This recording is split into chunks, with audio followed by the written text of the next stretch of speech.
Okay, it's a very good question. I share a story. Once I become an insurance advisor full time, I went to a GH hospital, accidentally meet our CI, one of the CI clinical instructor. Oh, That time I feel very paiseh. I feel like, I don't want to meet him because if he asked me what I'm doing now, I will say I'm doing insurance. I feel like very awkward, like I'm not doing something that they're expecting. I say sorry.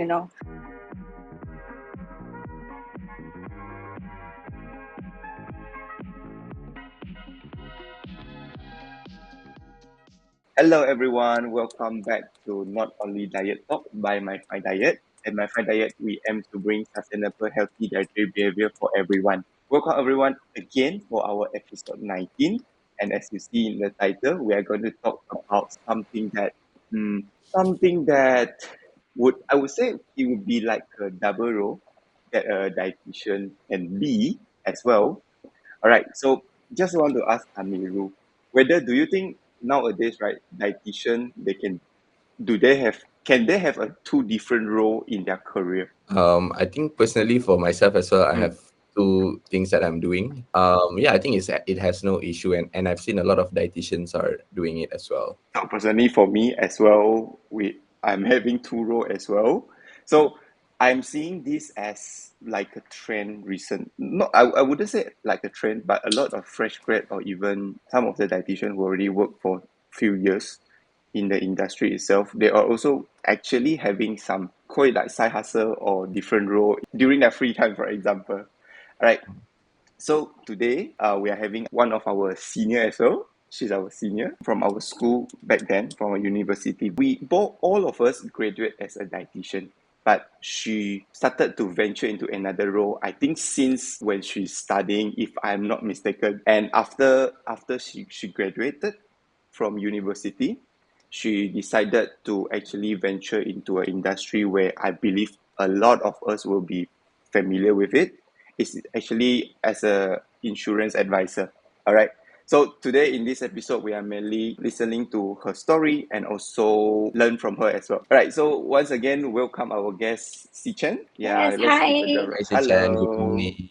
All right. Hi, Good Shen Yi. morning. Hi, Ameerul. So my name is Hsi Chen. Mm. I'm an insurance advisor, come voluntary dietitian. So I'm volunteering at a NGO in Seremban town. Interesting, right? To hear Yep. volunteering dietitian, right? Yeah, that's very interesting. So I think that's like one of the things that we're gonna talk as well later. About Si Chen, about what she's doing. Because for me, it's like when she said that volunteering dietitian, also very first time for me to hear. And just Yeah. to share, like, before we start the conversation as well. I get the first encounter with Si Chen as well, working with her. Also during like I just graduated and I also kind of like joined that session, like a health screening in Seremban because I am from Seremban. And that's the first time that I actually worked with Si Chen as well in that time. And today we are meeting again after 4 years, I think. Yep. Yeah, time flies, right? Okay, yeah. So basically, right. So how long, basically, in total, you've been working in this insurance industry? Because as what Shen Yi guessed just now, it might already started since university, right? Yeah, actually it's quite long because I started since year 2015. So after I graduate from STPM and then before I entering the universities, I waiting for the course because we need to like form 6 student, right? Not Mhm. easy to get the course that we want to get in the public uni. So between the period, so I my parents would like to buy me an insurance. So I get to know my GM, general manager, my insurance agent. So she invites me to like attend their insurance workshop to learn something new. So she told me that people now is there only focus on academic performance. Actually, it's not right. So like building our social skill, communication skill is much more important. So I agree with this point. So I joined the insurance workshop to just like explore. Mm. So I can see the career advancement of the insurance industry. So since I'm not sure what course that I will get from, given, and also I'm not sure that what is the career advancement of the course that I given. So why not I starting the part time in insurance industry, earning part time income, So I feel like this is like a advantage like, as compared to uni student just focus on study. So I add on some add points which I able to earn part-time income meanwhile learning something new like financial knowledge as well. So this is how I joined this industry. Okay. So if let's say I didn't count wrongly, this will be your 9th year already Yes, since you are right. You are 2015. right. I Yeah, yeah, see. yeah. Okay, interesting. So throughout the whole university time, how is it going? Like Oh, all throughout right. university I time, would yeah. say I get the first choice, which is dietetics in UPM. It's my first choice among 12 lists, I would say. Mm. So I really enjoy being the uni student. So I totally focus on my study and also taking part in all the curriculum activities. So I would say my focus is there. That's why my result is there also. So only during my sem break, I Mm. treat myself as full-time agent. Yeah, so during sem Mm. break, I will work as like full-time insurance agent. But apart of that, like meanwhile we study like before sem break, like I will be like very focused on my study and also core activities. Yeah, Hsi Chen, basically when you say insurance agent and insurance advisor, is there any difference? Actually, it's similar because like I would say insurance agent is like more layman term. But actually, I always like self-positioning myself as insurance advisor. We give advice. It's not just intermediate. Yeah, this is the difference. Okay. So it's first time that I know insurance the difference between these two. And also since Ameerul brought that topic up, right? I'm curious as well because some of the insurance agent out there, they are calling themselves as a life planning advisor or life advisor, something like that. Is it similar role or that All their right. focus is actually different? Oh, it's a good question. Okay. Because for myself, actually, I can call myself as life planning advisor. Why? Because I did like further study in my insurance career. So we can take certain course to able to pass the exam and then graduate from the course. Then we can call myself as a life planning advisor. Why it's called life planning? Because we learn about asset planning, retirement planning, and so on. It's like cover more areas. That means you have to go through certain course in order for you to get Yes, to yes. yourself that title. Okay. Yeah, right. So Amirul, before you move on to the next, I'm just curious as well. After let's talk about after your graduation, after you graduate, then what were you doing during that time, or you actually directly decided to I'm going to be a full-time insurance agent? All right. Actually, after graduation from universities, right, I totally lost. Mm, Yeah. Can you understand the condition of totally lost? Meaning that I don't know what is the next step in my life. yeah. I don't know what are the right career path for me. What is the right decision? Because I don't want to like to plan it ahead and also would like to make right decision.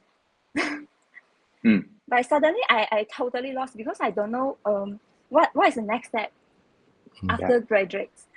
So I took 3 months to figure out, to struggle, to try all the methods to analyze, you know. Mm.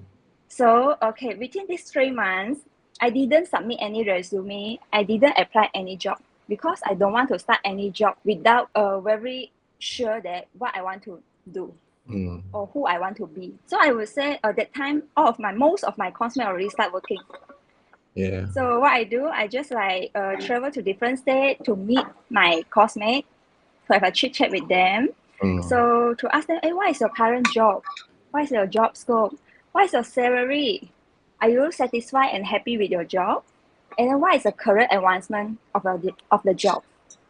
So I Mm. would say without submit any resume or apply any job, I know all the career path Yeah. in dietetics field.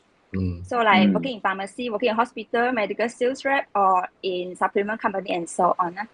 So I realized, hey, there is nothing that is I very keen for. Mm. I very keen on. So I still struggling as well lah. It's different with my expectation. Yeah. Yeah. Like especially it's like if like working in hospital, definitely we got the satisfaction and self-development, everything, but there is no career advancement. Meaning that maybe I'm a junior dietitian. After 5 or 4 years, I maybe I able to become a HOD. So yeah, I couldn't see further lah. And even if I work in pharmacy, yeah, the working hour is long. And then I couldn't see the increment and also salary increment and also the career advancement as well. So after comparing, analyzing so much, there is a senior from different career, not insurance career, not dietetics also. She said, hey, Hsi Chen, you should stop analyzing because you can't know what you really like and want without trying it. So she asked me to step out of my comfort zone. So to try it first. When you try it, you explore, you try it, then you can really feel is it the things that you really want. So I decide to join insurance as a full-time. So that time I'm wondering, I want to eat a full-time or part-time. So I decide to try it for 1 year as a full-time insurance advisor. Okay, because of the authority. The authority meaning that I have the able to arrange and schedule my time, time flexibilities, to explore more interests and hobby, to do to explore more things that I really want to know and want to do. Okay. Meanwhile, I like the career. Actually, it's back to our career priority lah. So I like the career with our effort is equal to our return. Understand. Yeah. Or our capability is equal to our income. All right. And then I dislike working like 9 to 5 rigid working hours. So that's why I prefer flexible working hours as well. And also career advancement. I could see there is a sales manager, UMGN, and furthermore, become a team leader and so on. So I decide, that's why I made this kind of decision. Actually, it's not very easy. Of course. Because I have a mindset that maybe I similar with many people.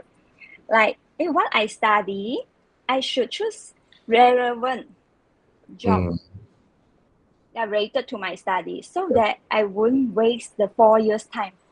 Of course. And also I don't want to feel the expectation of the seniors or the lecturers and CI and so on. Understand. Yeah. That's actually very inspiring to know like how was the journey before. And I believe of course it's not easy at all to make that decision, especially as per my understanding.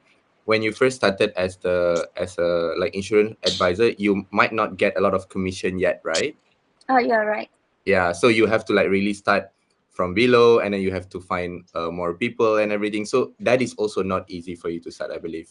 Yeah, but I think just to be fair to people who's working in retail or like in clinical setting as well, I think this is just a personal opinion, like this is how Hsi Chen seeing or viewing things. Because to me, when I talk to some of the friends as well, to them that's what they want, like that 9 to 5 is what they want, because that's what keep them going, right?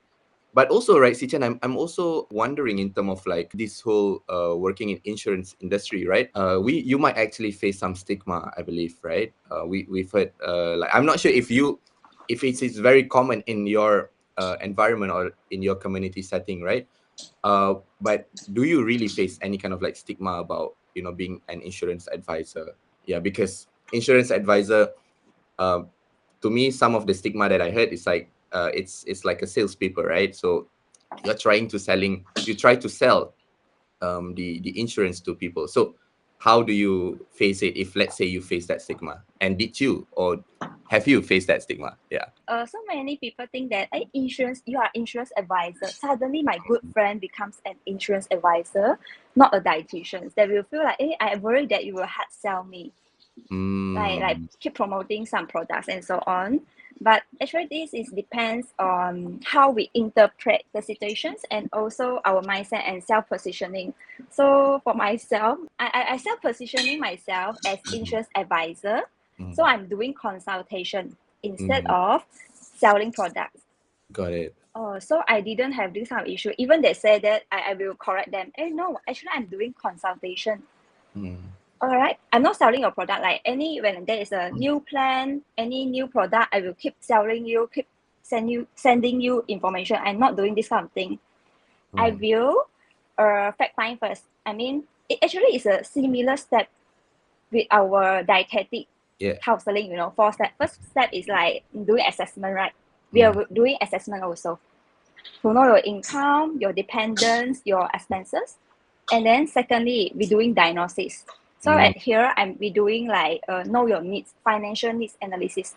Know what is your exact needs, okay? And then next step, we're doing nutrition intervention, right? So here we're doing like giving solution through using the insurance product. Okay, this is proposal which can solve your concern and your needs. Yeah. Okay, the last is like monitoring and evaluation. So here is like follow up. So actually it's like same 4 steps, consultation for me. Yeah, that's actually very true though. Yeah. Yeah. Yeah. So it's just like people mindset, they thought we are selling products, keep on like promoting, hard selling, but in fact it's not. And then also depends, what kind of insurance advisor you want to be. That's the most important. Yeah.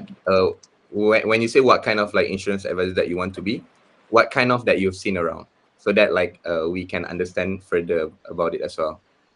All right. People thought that I will keep like promoting them, selling their product and so on. So I purposely don't want to be this kind of insurance agent.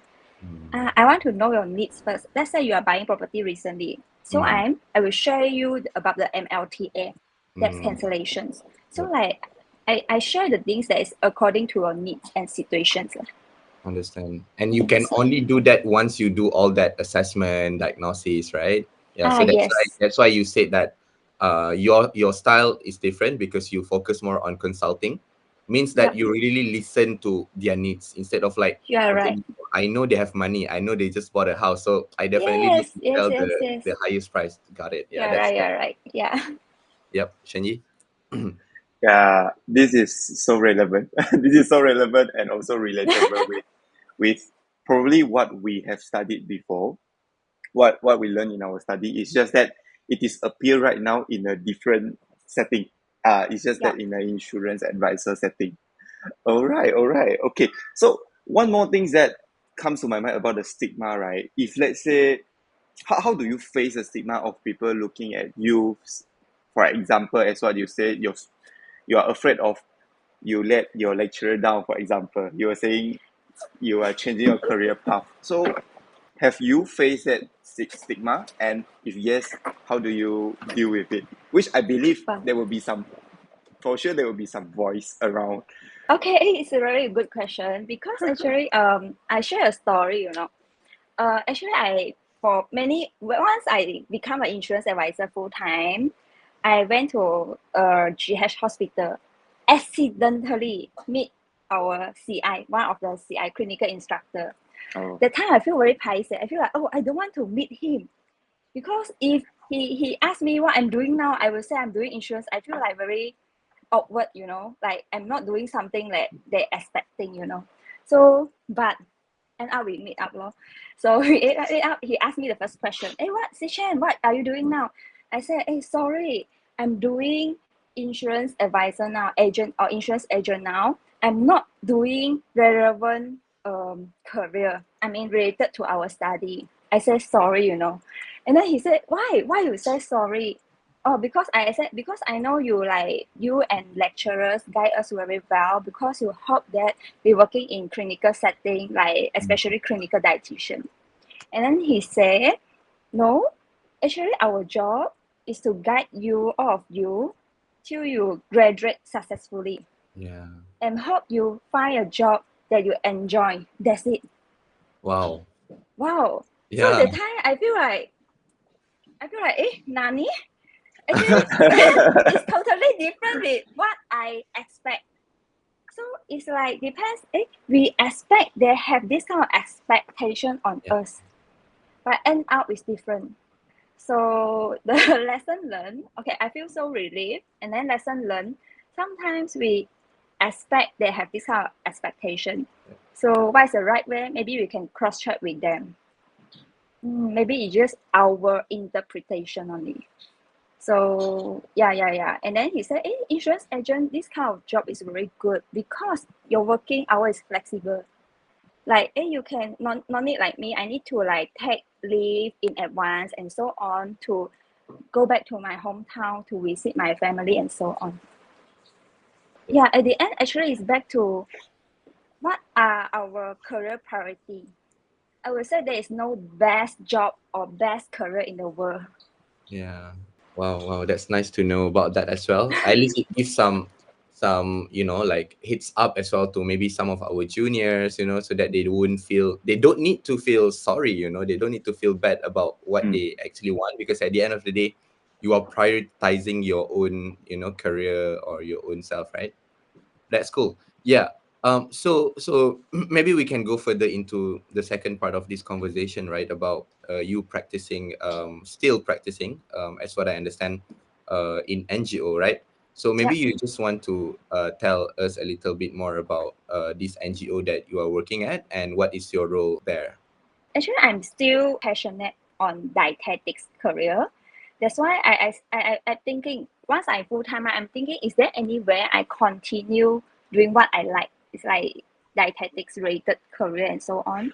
So just now, Shen Yi mentioned that we call it slashy, like Mm, meaning that I'm doing Flashy. something full time. Slashy. I'm Mm. doing something full time to earn my income. Meanwhile, I'm doing something like I mm, like to earn some side income, or not earning anything but just to get some satisfaction yeah. and so on. So I proposed the NGO center in Seremban to launch a dietetic clinic in the NGO. So I like outpatient setting and also health promotion program. Mm, yes. So that's why what my main job scope over there is like not getting any income, not getting any pay, but like doing like bi-weekly, giving free dietetic counseling to needy populations. Mm, Okay, and also like sometimes when they're having the event, maybe like 5 to 6 times a year, to organize a health promotion program in like B40 areas, like maybe some flats. mm. Yeah, Yep. that's it. And the, you know, Shenyi, like the impressive part of this whole thing, right? It's Mm-hmm. what I see from Hsi Chen is in terms of her consistency. Like she's been doing it like since 2020, since I know her, and she's still doing it right now. Mm. Yeah. So Yeah. for me, I don't know how you get that consistency and that motivation and drive to like keep going, you know. Like even the insurance thing you've been doing since 2015, and then this NGO, as what I know, is 2020. You might actually already started earlier. Yeah. So really hats off lah on that consistency part. But I'm also trying to relate back about you're related to your what you are doing right now, right? Being an insurance agent and at the same time volunteering dietitian, right? Do you see any relationship or something that you can actually apply, or the benefit of like being a dietitian at the same time, you know, being an insurance agent? Like not talking about that assessment diagnosis thingy, but is there any other good benefit or relationship in that? I feel like I'm doing double protection Oh to my wow. clients. Okay, job scope is like educating people to Mm, prevent them of getting illnesses, yeah, by through the diet modifications. yep. So meanwhile, I educating people on like prevention of facing financial crisis Yep. because of not planning well in their insurance. So it's like double prevention and protections, I would say. Okay, Hsi Chen, I have this one question where I am imagining myself. Let's say I'm having a full time job and also being very consistently contribute to an NGO on, let's say, bi-weekly diet clinic, and also together with some events, roadshow, for example. So have you ever feel very occupied or burnt out before? Because since you mentioned about slashies, what I understand basically they are using their free time out of their work time. They will cram with a lot of other things, other commitments, side hustle, and etc. So personally, for you, for the past, let's say for the past 4 years, just assume, right? How have you feel burnout before? Okay, maybe the times that I need to do the proposal for the NGO. So because we like it's NGO, so we like getting the donation for certain company and so on. So we need to write a proposal. So I because the last minute doing the proposal, so I took 16 hours in within a day, 16 hours to do the proposal. okay, to get the donation funding and so on. So I feel like there are many questions. Hey, why I'm doing so? Why I need to make myself so suffer? There are many things Mm-hmm. like might pop up lah. Yeah. So I think there's the moment that I feel burnt out. Only once or two times lah. But at the end, no need to listen to this kind of question. Just focus on what I need to do now. So once I done, I feel very it's very good. So I can enjoy my life already. So it depends on what I really want, and also the focus on current moment. No need to think about the future or is this the right decision and so on. Because sometimes questioning ourselves is like, this kind of thing struggling and more issue. So once I just focus, the things become very simple lah. So once I done it, next, so I doing the next thing. That's it. This is very interesting to know. And when listen to your sharing just now, Hsi Chen, it reminds me of one of the conversation that I have with one of my friend before. So he or she was saying that the journey of our life, right, is actually like, it's like playing a game. So from level 1, maybe you just kill an easy enemy. Then moving on to level 2, then you just kill I don't know, like a stronger enemy and etc. It's like level up from time to time, and what you need to do or you need to focus is just to kill the enemy during that time, and then you'll level up, you'll build your capacity and things like that. But apart from all this, right, I think what is the things that keeps you going until right now in terms of being a volunteering dietitian?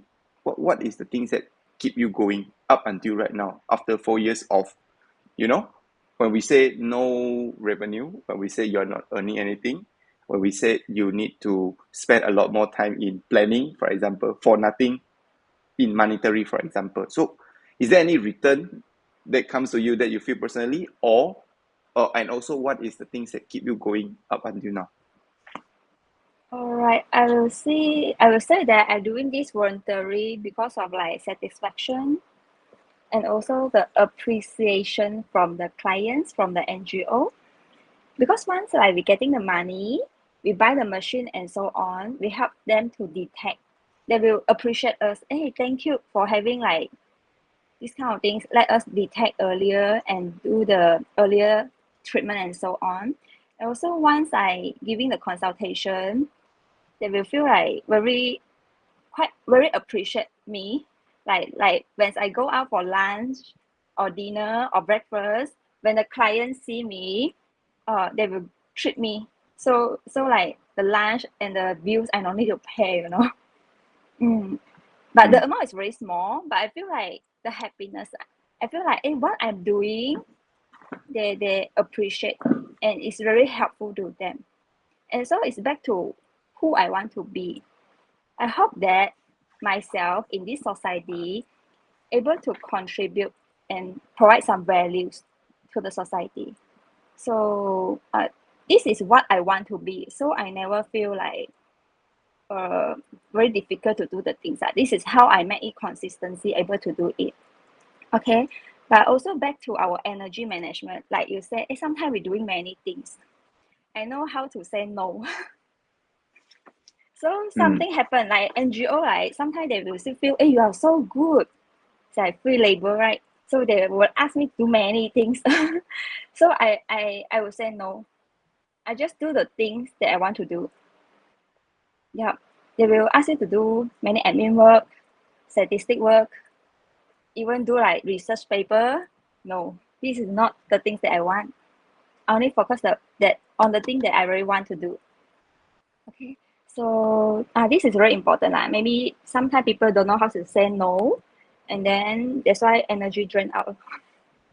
Hsi Chen, is it something that you have developed since back in university, by being firm of like, okay, if you can't do this, you will say no, or it is something that just recently you develop this kind of like self boundary of like you can't do and then you will say no? Or yeah, just wanted to like understand more about how you All develop right. it. Yeah. This one I'm not really sure when I develop, but I would say it's developed slowly.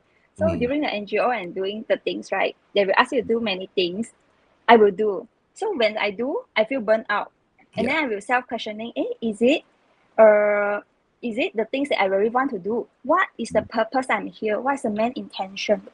So my main intention is being a dietitian, it's not Yeah. a admin staff. So I know, this is not I want to do, the things that I want to do. So if I don't dare to say no, then I need to continue this situation. End up, I will burn out. Burn out again. It's okay to say no lah. Yeah, it is. It is totally okay to say no. All Yeah, right. yeah. Yeah. Then is there anything else that you want to ask before we give the floor to Hsi Chen to? I don't have much things that I want to ask, but somehow listen to your sharing just now, Hsi Chen. It I don't know how to describe that feeling. It's more towards you are using your free time to choose and or to work on what you really want.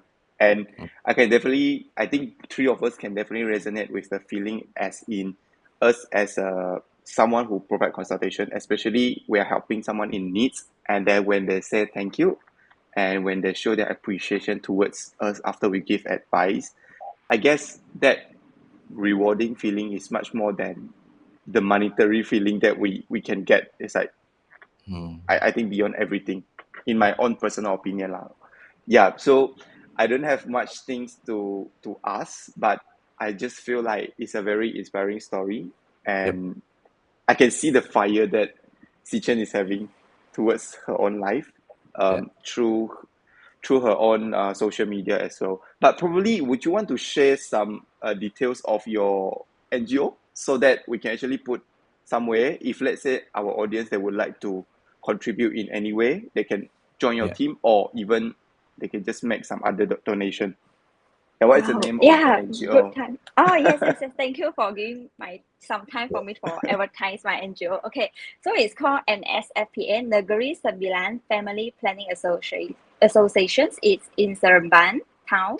So actually, we having voluntary dietitians, myself, voluntary physician, gynecologist, and orthopedics. So feel free to get their advice here. So all are appointment basis because they have their full-time work. They only have volunteers 1 to 2 hours in a month. So there are many physicians. So so you're able to get the service over here. And also we're doing like breast ultrasound, abdominal ultrasound, blood test, ECG, and bone density machine as well. Oh. Scanning as well. So feel free to reach us over there. Go there to get the service at a lower price. Okay, we are welcoming if you're keen to become a volunteer. Feel free to join us, or you are like professionals like maybe physiotherapists, psychologists, and counselor. Feel free to join us as well. So we're able to provide more variety of service to the public. That's very nice. Yeah. The appointment. They have any website or just Facebook or just call? Okay, it's a traditional old style clinic NGO. So it's like through WhatsApp or through call. Okay. Cool. But we have a Facebook page called Negeri Sembilan Family Planning Association. Okay, that's amazing. All right. Yep. I think we are coming to an end.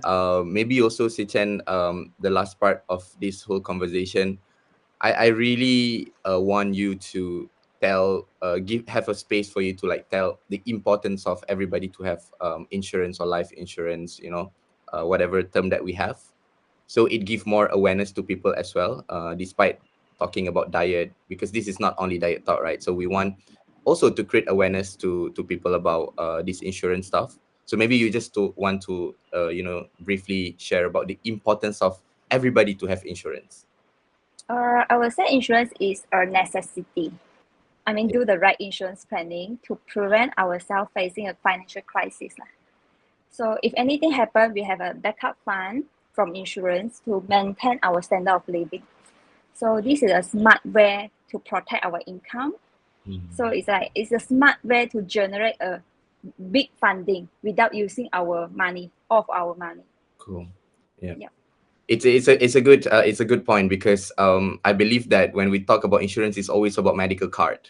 It's always about just hospital getting 2 bed or like a private room. But when you said about protection of your income, how it will become later on in our later age, right?